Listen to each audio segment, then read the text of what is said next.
Hey guys, I'm Justin, a blogger here at TaiwaneseAmerican.org. Almost every day, we as Asian Americans and Taiwanese Americans experience events in our lives that remind us of our heritage and our culture.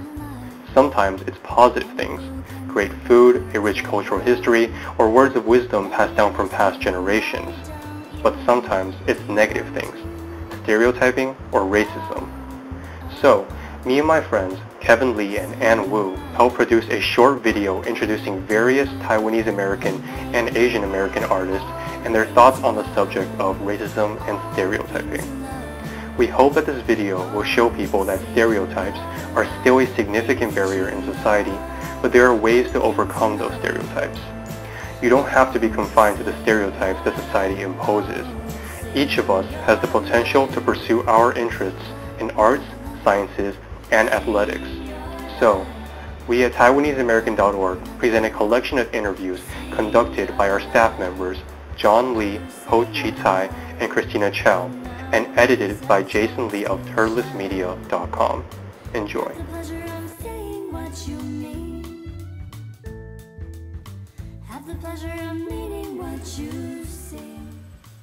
Hey Tav, what's going on? It's Adam Wang from Formosa Betrayed. I know you're asking, who?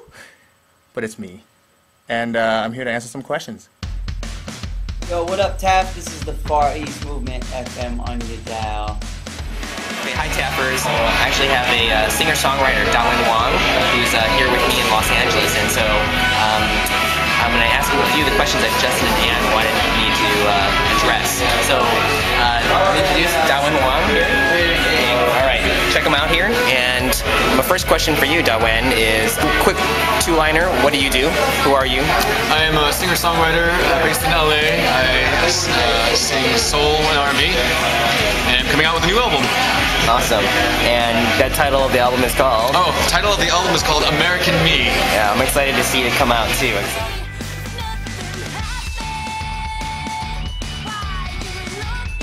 I'm Keith Chow. I'm the Senior Editor and Outreach and Education Director of Secret Identities. And I am Parry Shen, the Managing Editor. Joy Ma, the Art Director. Jeff Yang, Editor-in-Chief. Hi Taffers, it's Ho Chi again. I'm actually with one of our past speakers from at TAF, Karen Lin. You guys know her as a music video producer and filmmaker. Hi Karen. Hi. So we're going to ask her some of these questions that the junior high counselors have sent my way. So my first question for you, Karen, is why don't you just actually introduce yourself? Tell us a little about who you are, how you've gotten to this point in your life.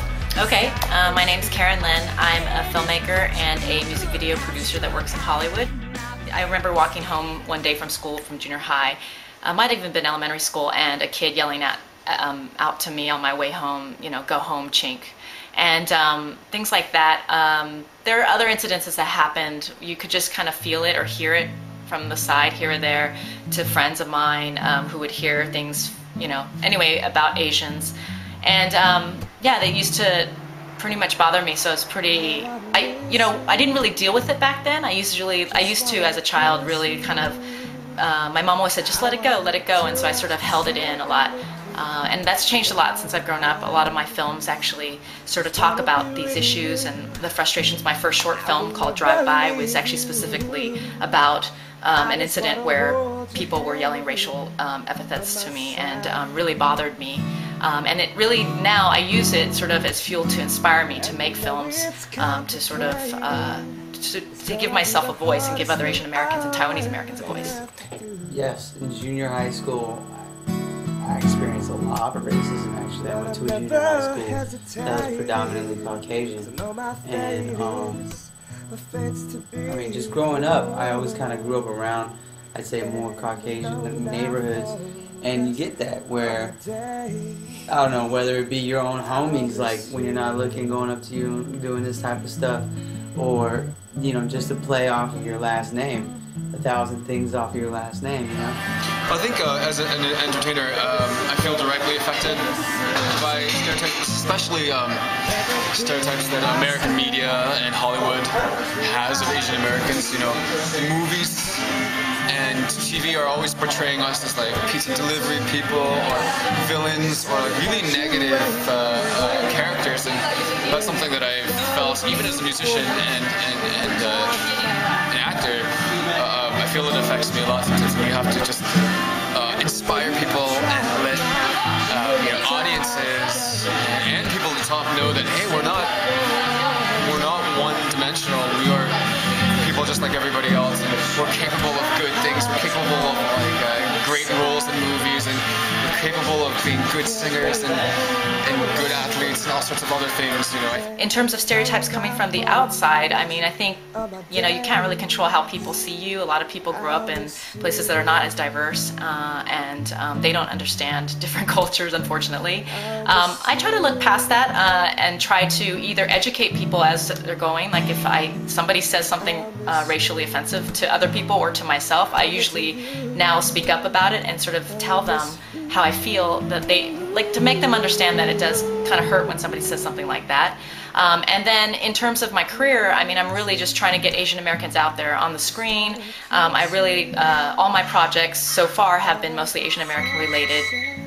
I think Asian American's a great thing because it actually brings a lot of cultures together. Asian American's a very pan-Asian type of thing. You're not just talking about, Chinese Americans, Taiwanese Americans, Indian Americans. You're talking about Asian American, which hits, Filipinos, Koreans, Japanese, and all that put together. Because, they always say that, and politicians don't even care about Asian American. They don't care about the Asian demographic as is, because the Asian demographic, they're so segregated into their different ethnic niches that separated, there is no power in what they're saying, because everything they're doing, they're all this way and that way and this way. But if we all come together as an Asian American and we don't split all that together, we become something actually worth reckoning for. And that's something that we strive for with with the Far East movement. It's to make our voice more recognizable in mainstream media and in America as a whole. First of all, how you present yourself. So if you're kind of like the kid that's not talking to anybody, it doesn't matter what your race is. People probably won't talk to you. So if you kind of put yourself out there a little bit more, which is kind of the personality I've always had, be this weird, loud kid that likes to laugh out loud at weird things, then people, like you, will gravitate towards you, and you make friends that way. If you're putting your best foot forward out there, smiling and being nice to everybody, it doesn't matter what your race is. And there was no role models on TV besides people that really were like ching chong, ha! You know what I mean? He was Karate Kid, and he wasn't even Asian, and a few other people. So that did kind of worsen it, because I did look like, to those people, I looked like the character they saw on TV. People look down on you because of, and you can't help it. They just look down on you just to look down on you, because that's the way TV has told them to look at you. I think it definitely helps your perspective as far as, I don't know the best way to state it, but I don't know. It does make you stronger. I don't know how, but I do feel stronger. He just has steroids. I think it is important, though, to sort of express yourself and tell somebody, whether that's a good friend or sometimes parents. Sometimes parents are not as understanding because I don't think they grew up with that experience. So I think good friends, and I think slowly as you grow older, you'll actually start to be able to have more confidence in sharing that with other people and vocalizing how you feel. But, I think it's just doing what makes you comfortable, and, maybe you can express it through art or through something, or through whatever you do, through sports or something like that. I think that's always good. And it's probably good to know that you're not alone. And yeah, friends, definitely. People go through the similar experiences. Definitely not alone. I mean, I think we all go through that, and it's unfortunate that we have to go through these experiences, but it does make us stronger, and I think ultimately, we can learn a lot about ourselves and about our other Taiwanese Americans and Asian Americans around us. What's important to take from this is whatever it is you do, you just gotta keep doing it and do it well and try to make a difference, even if it's just a comic book. It really does make a difference. Whatever it is, whether it's acting or writing or drawing, just keep doing it, and as long as you do it well and do it for a reason, you're gonna make a difference.